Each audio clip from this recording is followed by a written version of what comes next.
Hello everyone, A to Z knowledge channel में आपका स्वागत है। आज से हम अपने चैनल में क्लास सेकंड की इंग्लिश रीडर की बुक को कवर करने जा रहे हैं। तो चलिए चलते हैं अपने टॉपिक की ओर। तो सबसे पहले इस बुक में टोटल कितने लेसन हैं उनको हम देख लेते हैं। इस बुक में टोटल 19 लेसन हैं जिनको हम 1 बाय 1 करेंगे और यह वीडियो उन सभी स्टूडेंट के लिए महत्वपूर्ण और उपयोगी होगी जो क्लास 7 में पढ़ रहा है। हमारा पहला लेसन है लक यानी कि भाग्य, और इस लेसन में यह बताया गया है कि कैसे एक इंसान जब मेहनत करके सफलता पा लेता है तो जो उसको देखते हैं लोग तो वह उसकी कठिन परिस्थितियों को बारे में नहीं सोचते और वह उसके पीछे उसका कड़ा परिश्रम नहीं देखते हैं, बल्कि उसे भाग्य के आधार पर भाग्यशाली घोषित कर देते हैं। तो यह पोयम हमारी इसी पर आधारित है और इस पोयम के पोइट यानी जो कवि हैं उनका नाम है एनोनिमस। तो चलिए अब हम अपनी पोएम को स्टार्ट करते हैं। He work by day and toiled by night, he gave up play and some delight. मतलब कि वह जो भी एक इंसान है दिन भर काम करता था, रात में भी वह कभी आराम नहीं करता था, अधिकतर वह परिश्रम ही करता रहता था, यानी कठिन मेहनत करता रहता था। उसने खेलना छोड़ दिया था, किस लिए? ताकि उसे सफलता मिल सके, वह ज़िंदगी में सफल बन सके। मस्ती करना छोड़ दिया था, क्योंकि एक सफल इंसान तभी बनते हैं जब वह अपनी खुशियों को थोड़ा कॉम्प्रोमाइज़ करते हैं।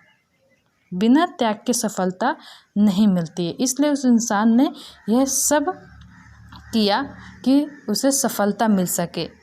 Dry books he read, new things to learn and forget ahead, success to earn. अधिक से अधिक पुस्तकें पढ़ी, बहुत से ज्ञान की किताबें होती हैं उनको उसने पढ़ा ताकि नई बातें सीख सके।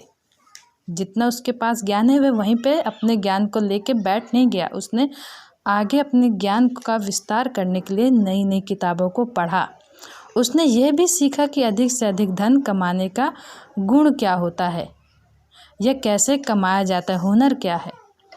क्योंकि एक इंसान ज्ञान प्राप्त करने के बाद भी धन अगर नहीं कमा पाता है तो भी उसे ज़्यादा सफल लोग नहीं मानते हैं, तब भी उसकी आलोचना ही करते हैं। He plodded on with faith and pluck and when he won men called it luck. बिना उत्साह के उसने कोई काम नहीं किया, मतलब कि वह सफलता पाने के लिए बहुत उत्साहित था और उसी उत्साहन को लेकर उसने बहुत सी मेहनत की और उसमें अपना इंटरेस्ट दिखाया। और जब वह सफल हो गया, यानी कि जब फाइनली जब वो 3-4 साल बाद या कितने भी सालों में जब उसे सफलता हासिल हुई, तो लोगों ने ये उसके बारे में एक बार भी नहीं सोचा कि उसने उस चीज़ के लिए कितनी कड़ी मेहनत करी थी, सालों का समय गंवाया था और सालों उसने सिर्फ कठिन परिश्रम किया था। अपनी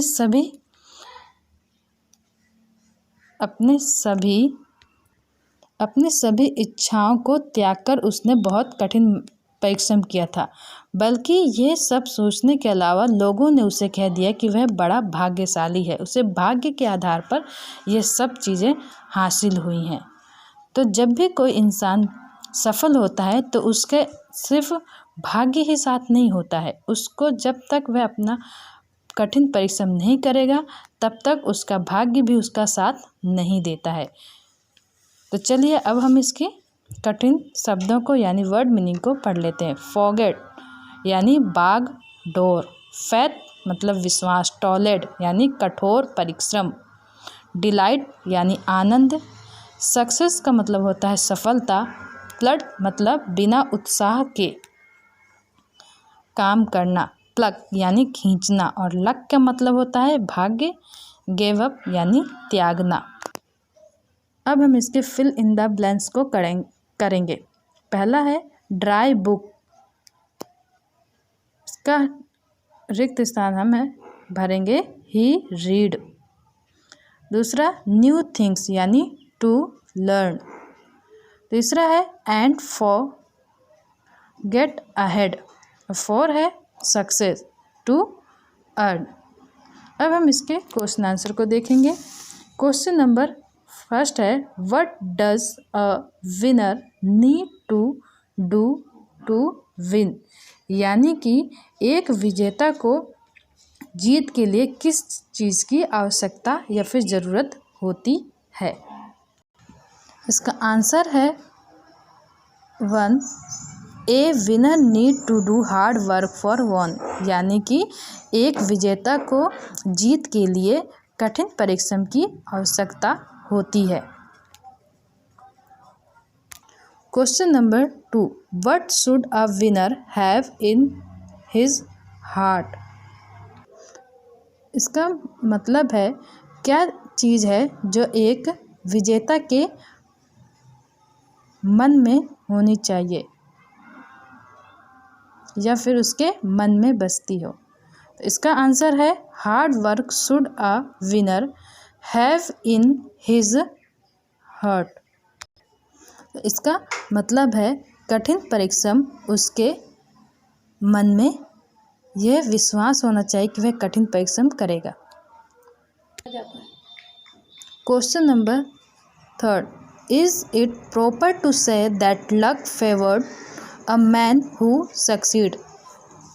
इस क्वेश्चन का मतलब है कि जब इसका मतलब है कि क्या जब कोई इंसान सफल हो जाता है तो हम यह पूरी तरह से कह सकते हैं कि वह अपने भाग्य के आधार पर ही सफल हुआ है। तो इसका आंसर है no, it not proper to say that luck favoured a man who succeed. मतलब नहीं, हम यह पूरी तरह से नहीं कह सकते कि उसकी सफलता के पीछे उसका भाग्य का हाथ है। Question number 4, what is the moral of poem, यानी इस कहानी या इस कविता से क्या शिक्षा मिलती है। आंसर है the moral of the poem is do not proper believe luck, यानी कि इस कहानी से हमें, इस कविता से हमें यह शिक्षा मिलती है कि हमें भाग्य पर, यानी कि हमें पूरी तरह से भाग्य पर निर्भर नहीं रहना चाहिए। अब इसके जो बाकी एक्सरसाइज दिए गए हैं वोकैबुलरी और A, B और फिर ए जो एक्सरसाइज दी गई हैं, इनको आप खुद अपनी कॉपी में देख देख कर नोटबुक कर लीजिए, ठीक है। अब हम इसके जो नेक्स्ट चैप्टर है अगली वीडियो में देखेंगे। आज के लिए इतना ही। वीडियो अच्छी लगी तो लाइक करें, सब्सक्राइब करें और शेयर करें। Thank you.